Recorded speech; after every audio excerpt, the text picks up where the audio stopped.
5 dice Roxana. ¿Quién más? 3.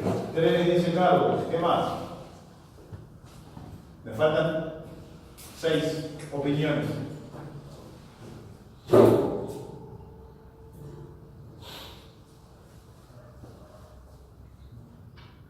¿Tienen dudas sobre alguna? Me preguntan. 4.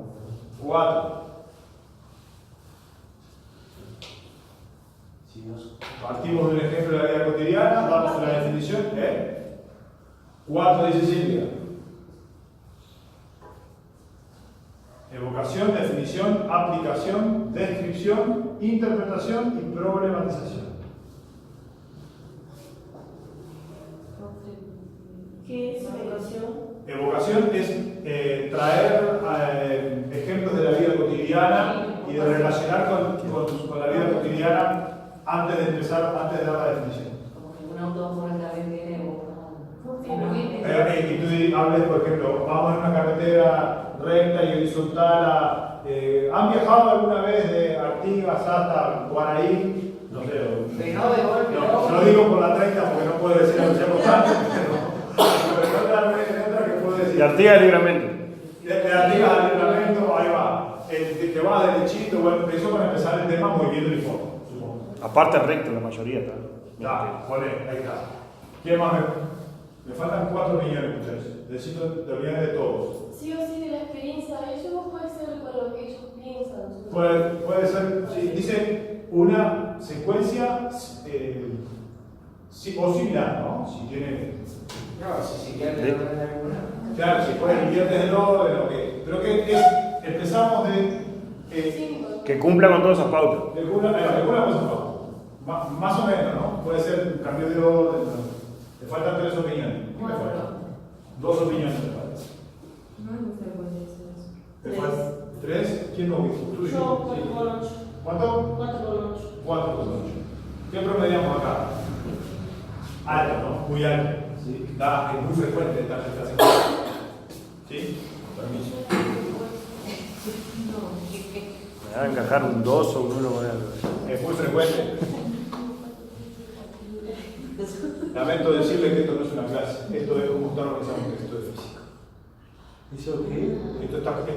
Son categorías utilizadas para la caracterización de la función de los textos de física. Pero uno lee mucho más. ¿Qué es lo que acaban de decir? Somos lo que leemos. Somos lo que leemos. Damos clase como leemos. Y una cosa es un texto y otra cosa es una clase. Es exactamente lo que ustedes percibieron, que el mínimo número fue 3, que es medianamente frecuente, pero el promedio tengo ahí 4, por ser generoso, 4 y algo a veces promedio. ¿Está? O sea, ustedes observan que es muy frecuente que una clase de física en realidad tenga la misma estructura que un libro. ¡Chan! Por lo menos tiene que decir, estamos en problemas. Un libro es un libro. Y está bien que sea así. Una clase es una clase. No está bien que sea como un libro. ¿Está?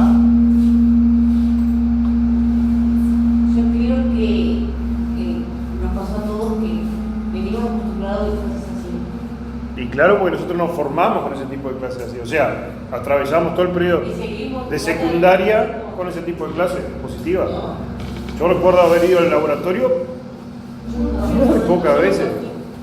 Bueno, está, yo hice física hasta cuarto, hermano, pues derecho. Yo ya leí una investigación que decía, creo que está, no sé si es una de las dos que yo trabajé para la parte de, pero decía que los docentes siguen diciendo que sus clases son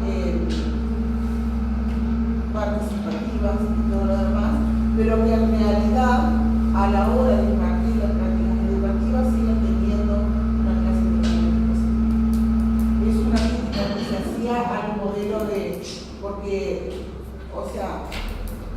tú lo ves, yo soy docente y alumna, y yo veo clases expositivas todos los días, yo tengo clases expositivas.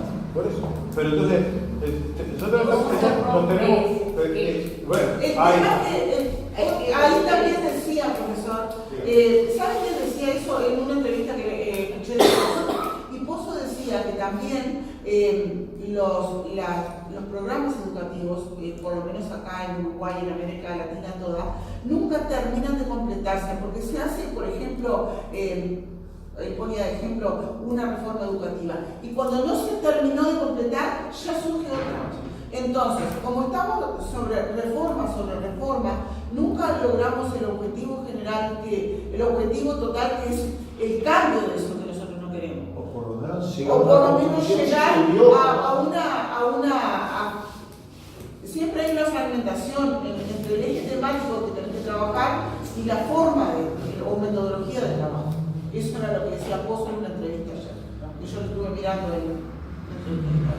Yo creo que, para mí, no, o sea, no solo siendo muy por arriba, el problema radica en la planificación. Porque si nosotros no planificamos o planificamos mal o sin ganas, decir, bueno, voy a terminar, todo va a terminar en una clase positiva. Ahora, si nosotros planificamos en función de esa clase, queremos que salga bien, y así como esa clase, toda la del resto del año, yo creo que en todas se van a ver actividades experimentales o por lo menos planificación activa. Capaz que la clase positiva te da la tranquilidad que cumplís. Claro. ¿No? Y nos pasa a nosotros, tampoco podemos ser tan... Después te saca, digo, si aprendes, bien, pero vos cumpliste con el programa, cumpliste con el más arriba, y bueno. ¿Qué verbo se usa ahí? ¿Qué verbo usamos los profesores cuando hacemos eso? Di la clase. Sí, Di. entregué la clase. Vos después haces lo que quieres. Yo di la clase. No aprendió porque no estudió. Es que esa otra mitad de la historia también es verdad, pero no es la única verdad. Lo que pasa es que Pero es la justificación. Claro. Lo que pasa es que el currículum lleva a tener que cumplir con determinadas pautas. Bueno, ahí yo tengo una pequeña porque ¿qué pasa? ¿No? Te voy a explicar qué es mi Yo también tengo una. ¿Sabes lo que pasa? Yo tuve la suerte de conocer y de conversar bastante largo y tendido con inspectores en realidad. Inspectores y esa idea que a veces tenemos los profesores de que los inspectores nos exigen cumplir con los programas rígidamente, no es para nada así. No. Si vos haces una buena fundamentación. Los inspectores están mucho más preocupados por dejar de ver clases como libros que porque los profesores terminen de pe a pa el programa. Claro, si tú das una buena fundamentación epistemológica de tu clase y de tu cambio, porque es un cambio, puede empezar por cualquier parte del programa, desde que tengas un nexo conductor de los conocimientos. Pero si tú haces solamente un cambio de orden y sigues dando... ¿Vamos a tener la misma clase igual? No, porque vos podés evaluar qué contenidos podés evaluar qué contenidos profundizás y cuáles no. Pero si seguís dando clases expositivas, profundizando algunas cosas y no fuera otras, Es lo mismo que nada. Claro. A un amigo mío que es profesor de historia, lo fue a visitar la inspectora, es profesor de historia, ¿no? Es decir, partimos de clase que historia prácticamente 100% positivo. Bueno, tipo, según él, dice, mira, para mí era la clase de mi vida, dice. Y una clase así, asado. Bueno, resumiendo, la inspectora dice que le puso un puntaje que él no esperaba, debajo, porque no había realizado actividades. Estamos hablando de historia. Es decir, si estamos en física, entonces estamos en el horno si tenemos una clase positiva. Claro. Pero ese preconcepto que tenía tu compañero, o también, por ejemplo, historia o literatura, que son materias básicamente de letras, ¿sí? Las aulas invertidas, que son para todas las disciplinas, no solamente para las que tenemos como más facilidad para conectar con la actividad de clase, son para todas las.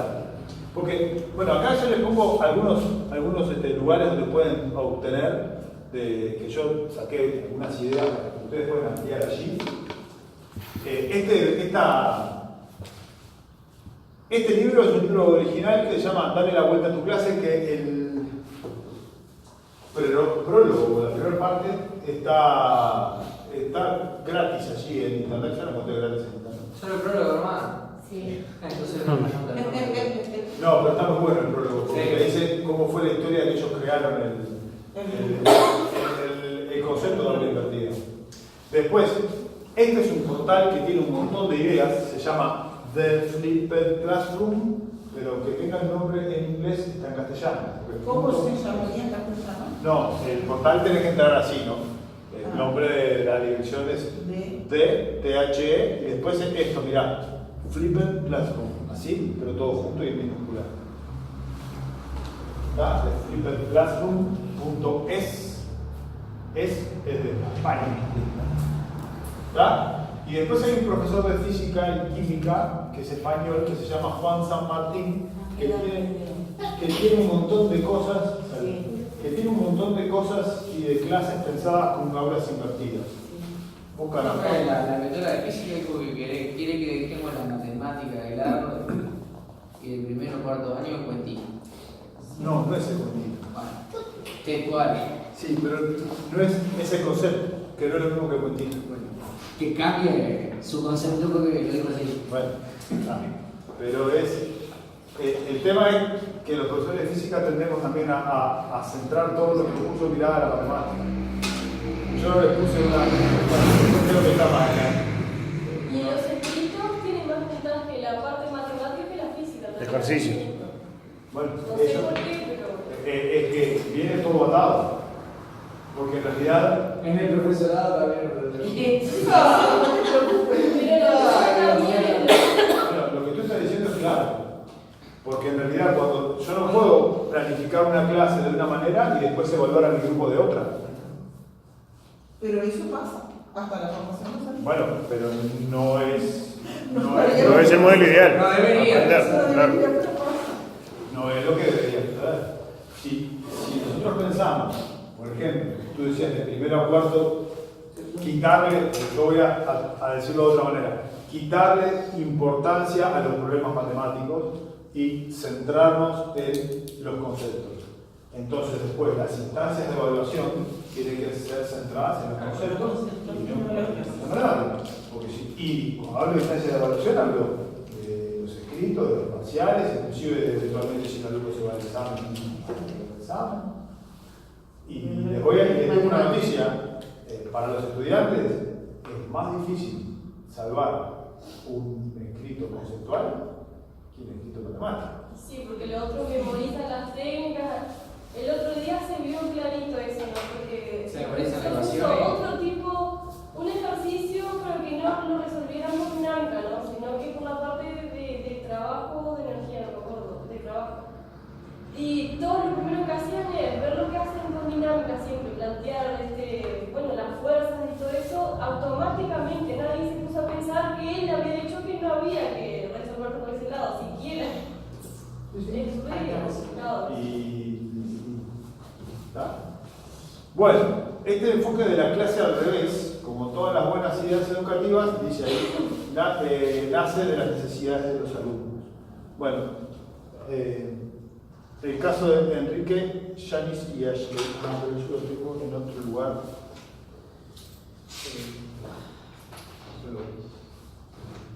Bueno, aquí, ¿qué es una clase invertida?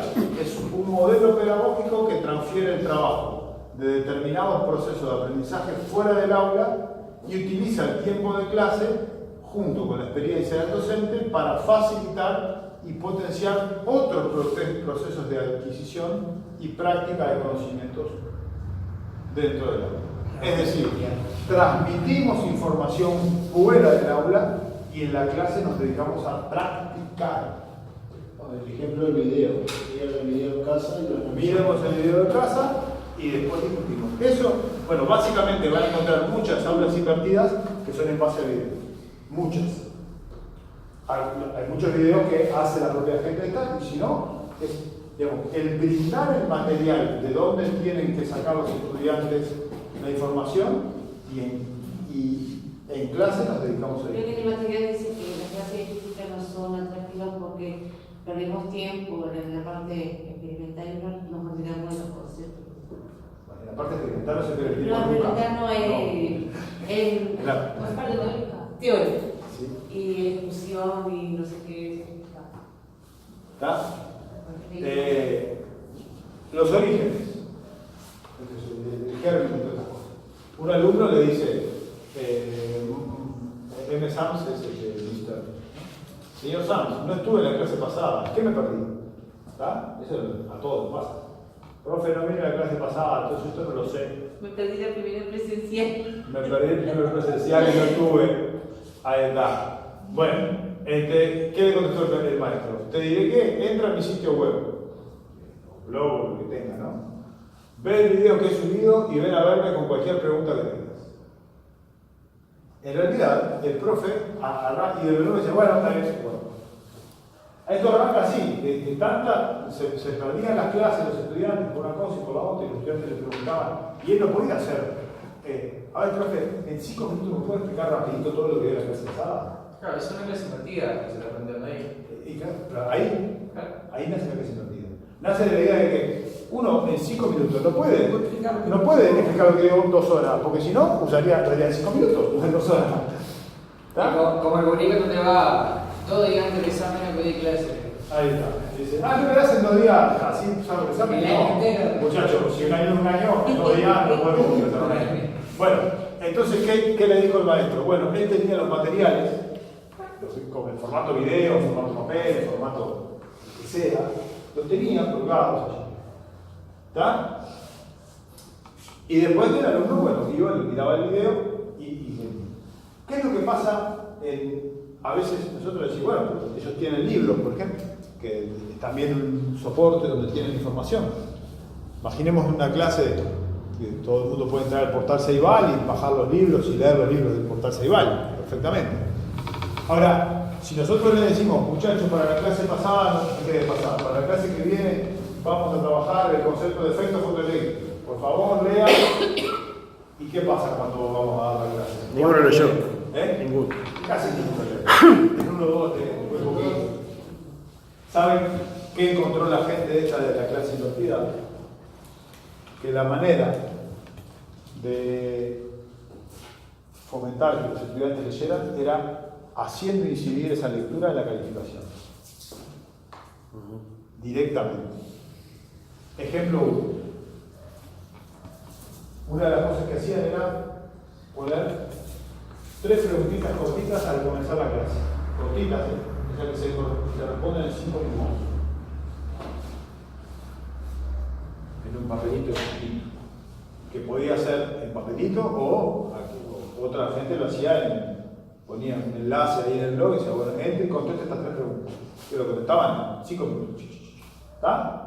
Y después o lo corregían los papelitos o vieron que algunas plataformas corrigen solas, ¿no? Por ejemplo, el Google Sheets, ese, te permite, después te dice, pones 3 preguntas de multiplicación y te dice quién acertó, quién no, cuánto. ¿Está? Como Crea. Crea también, hay un montón de plataformas.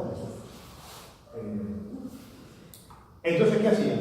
Al finalizar el mes, el docente decía, bueno, de los alumnos que sacaron los cuestionarios diarios, se le puede llamar como quiera, cuestionario del día, control de lectura, preguntas de casa, no sé, como quiera, ¿no? Si el que sacó la mayoría de las respuestas las contestó bien, tiene una calificación adicional. Por ejemplo, una cosa que a nuestros estudiantes les importa mucho es el escrito. Entonces decía, bueno, si ustedes tienen, vamos a poner un ejemplo, el 70% de las preguntas bien contestadas, de esas que yo pongo al principio, van a tener el día de su escrito, de la nota que saquen 2 puntos más. Porque si sacan un 6, yo les pongo 8 en la libreta. ¿Está? En otro lado, lo que hacían era que los americanos tienen que llegar a créditos, ¿no? Se tienen que llegar a tantos créditos para salvar el curso. Entonces, contestar las preguntas le va a dar, si supóngase que son 100 créditos que tienen que alcanzar, le va a dar 20 créditos. Y los otros 80 de la prueba. Cada profesor le indicaba a sus estudiantes de antemano que, voy a poner esto entre comillas, qué premio les daba a su calificación por haber leído. ¿Qué beneficio? ¿Qué beneficio? Bueno, ¿saben lo que sucedía? Voy a contar unas anécdotas. En la Universidad de Harvard, te pagan $50.000 por año una carrera, ¿no? Una casa por año, ¿no? $50.000 por año. Una casita por año, ¿sí? Una casita acá, terrible casa ya. No sé, pero una casa, supongo una casa más o menos que hasta bueno, ¿puede valer eso? No, con eso no se compra nada.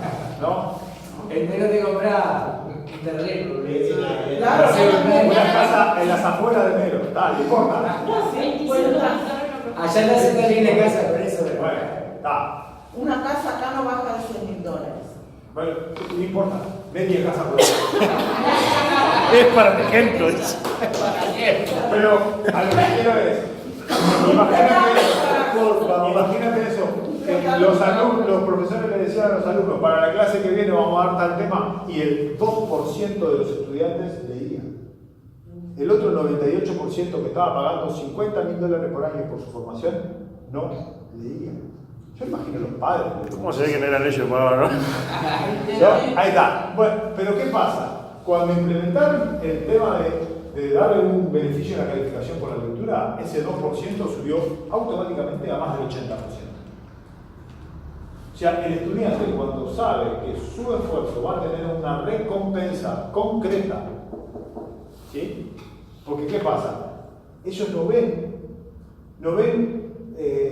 lo concreto de la recompensa cuando nosotros le ponemos después, decimos, yo leí estudio para todas las clases, voy a poner un 10 de horario. Y después le voy a subir un poquito más del promedio. Eso no lo ven. No lo ven. Y entonces dicen, está, pero yo fue mal en el escrito, o me fue en el escrito, o hice el informe, o no hice el informe. Entonces ellos ven que la evaluación nomás está dada por el escrito, por el informe y alguna tarea adicional que hagamos. Pero si nosotros le decimos en concreto cuánto va a valer ese estudio previo, inmediatamente salta la cantidad de gente que lee con clase. Y eso que pasaba en Harvard, que pasó del 2% a más del 80%, cuando nosotros lo probamos acá con alumnos uruguayos, ¿sí? Igual de atorrante que los alumnos de ustedes, ¿sí? Volvimos a tener el mismo resultado que los americanos, de que no leía ninguno a que leyera la gran mayoría.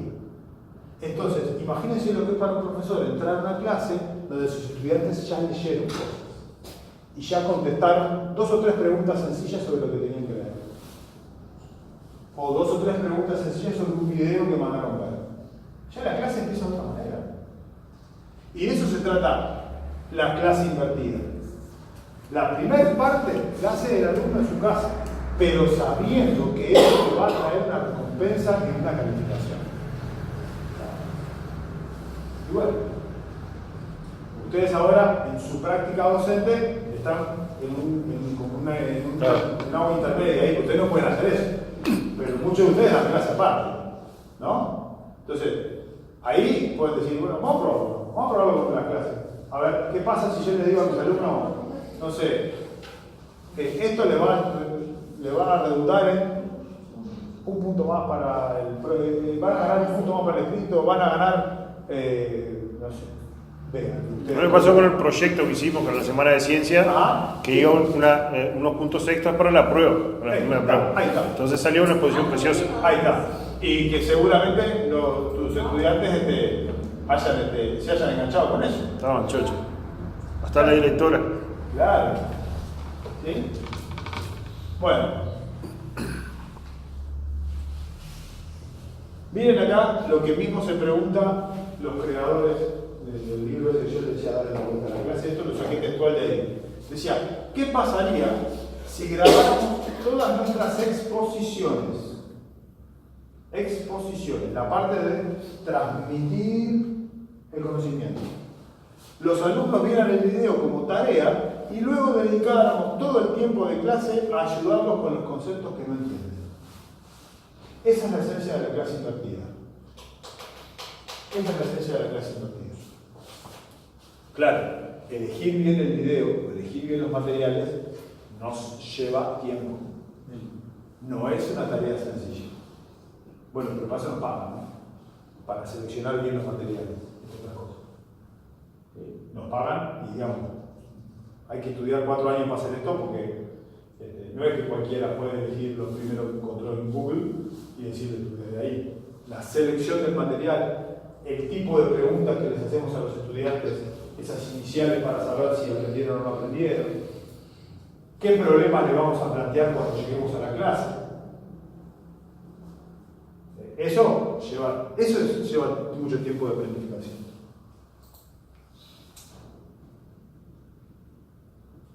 Esto ya se los mostré. Bueno, algunas claves en esto del aprendizaje de la clase invertida. ¿Sí? Primero, establecer unos objetivos de aprendizaje claros. Veo que yo soy bastante insistente con el tema de los objetivos, ¿no? O ustedes me mandan, yo digo, este objetivo está bien redactado, este objetivo ten cuidado. Porque, ¿qué pasa? Si uno tiene el objetivo claro, después la clase sale mejor. ¿Bien? Segundo, determinar cuáles se pueden alcanzar mediante investigación y cuáles mediante enseñanza directa. Tercero, fundamental, asegurar el acceso de los alumnos a los videos u otros materiales, porque pueden ser videos o pueden ser textos. ¿Sí? Incluir aprendizaje de actividades interesantes para realizar en el aula. Y acá, ahí viene la clave, que lo difícil de planificar acá es cuál es la actividad de aprendizaje que va a vincular lo que leí en mi casa con el objetivo que yo quiero alcanzar. Tiene que ser una actividad que aparte cumpla con la idea de aprendizaje activo, que haya muchas interacciones, que entre en 40 minutos, que la pueda evaluar, que se enganche con eso. Y que se enganche con eso. Claro. Que tiene que cumplir con todas esas cosas de requisitos. ¿No es fácil? No es fácil. Pero bueno, es nuestra tarea. Es nuestra tarea. ¿Sí? ¿Cuáles son las actividades de aprendizaje interesantes? También podemos pensar lo siguiente. No estamos solos en el planeta haciendo esto. Y hay otra gente que ya propuso actividades. Entonces, ¿cuáles son las actividades que propusieron el resto de los profesores en otras partes? ¿Me puede servir alguna? Alguna de las que me sirvió. Y si yo tomo esa actividad que vi como ejemplo, ¿puedo adaptarla? ¿Recortarla? ¿Agregarla? ¿Modificarla? ¿Qué toca hacer? ¿No? Nosotros tenemos un problema que la mayoría del material, o sea, el material que hay disponible en español es muy poco, ¿no? La mayoría sí, es inglés. Pero ni si entras a buscar. Si entras a buscar hay cosas. Sí, pero a veces lo que, por lo menos algunos que he visto, son muy repetitivos. Todos como que hacen. La otra vez estaba buscando uno sobre la de segunda ley, ¿no? Que el del carrito, bueno, eso era más como. Todavía está la sopa. Hay algunas cuestiones. Bueno, y lo otro, otra clave. La otra tiene que ver con la evaluación, que justo Soledad trajo eso a colación y a mí me interesa recalcarlo ahora. La evaluación es fundamental, porque si volvemos a poner, damos todo este cambio en nuestra clase y hacemos la misma evaluación que siempre, borramos con el codo lo que escribimos con la mano. La evaluación tiene que ser en consonancia con el aula impartido. Si nosotros, hay una cuenta que uno tiene que hacer de esta manera. Hagan mentalmente la cuenta de una unidad. Por ejemplo, enseñamos circuitos eléctricos. ¿Sí? Lo que en la clase que dio ayer, sí, circuitos eléctricos. Durante 2 semanas. 2 semanas son 6 horas de clase. ¿Sí? Imagínense que ustedes dieron durante 6 horas de clase, hicieron 4 horas de experimento. ¿Sí? Y 2 horas discutiendo problemas y ejercicios. Si hicieron 4 horas de experimento, hicieron 2/3 de su tiempo de clase, lo invirtieron en alumnos en contacto con los materiales experimentales. La evaluación no puede ser solo los ejercicios, porque no se representa la evaluación con cómo distribuimos el tiempo de clase. Si pusimos 2/3 de nuestro tiempo para los experimentos, bueno, no sé si 2/3, pero una buena parte de la evaluación va a tener que hacer referencia a los experimentos. ¿Está? esa evaluación tiene que estar en consonancia con lo que hicimos en clase, con la cantidad de tiempo que le dedicamos a la clase. Y eso, de eso, hoy no voy a hablar mucho de evaluación, pero eso es recontra clave. Bueno, ¿cómo estamos? ¿Quién? Horrible. Sí, el caso 14:44. Vamos a hacer 15 minutitos de descanso. ¿Sí? ¿Está? Descansamos 15 minutos. A las 3 en punto volvemos. Yo me voy a buscar un poco.